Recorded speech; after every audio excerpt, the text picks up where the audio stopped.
Akkam nagayaa bareedduu faaya saba Oromtitti magaallee onne hin qabne daba simale yoon jaallee wa'adaan na qaba nadhi hadhu atis ofitti si qaba jarjartees haa ta'u yookiin immoo wallaaltee kan biraan jaalatin ana saba kee dhiifte bareedduun Oromoo isheen saba kiyya alagaa fi maltu Oromtichaaf wayya morma dheeraa alangaa asheeta ilkaan caamaa bareedni fuula kee halaala na waama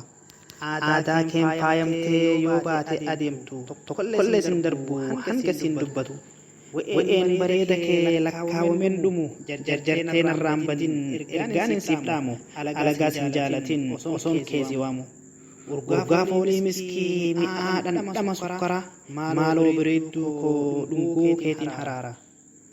arra bareedaan faarsee jechina xiqqaata gaafaan siin wal argee gaafas na gaafata galatoomi jedheen ergaa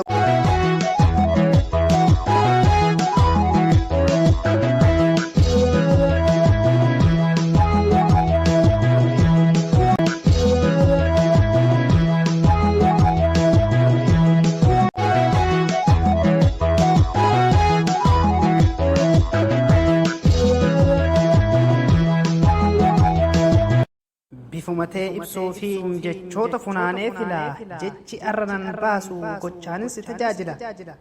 fageenyi haa hammaatu teessoon taatee halaala arraatumaanin si faarsaa na dhagahi shaggaan tala mudaa takka hin qabdu qeensaa hanga rifeensaa yaa muhaabubaa bilillee barni caaltamuu naliisa ati uumaa rabbiitii bareedni kee badhaasaa namtolchee maaliifiin siin wal dorgomsiisa ijatee kuullee nyaarri kee goobanaa minaara fakkaataa yoon laalu konkona mallaantee burtukaana hidhiintee qoraasuma afaan kee mandariina gororri kee deem qomtitee balloodhaa guntuta harmi kan kee taakkuu lama caalaa dheerinni morma kee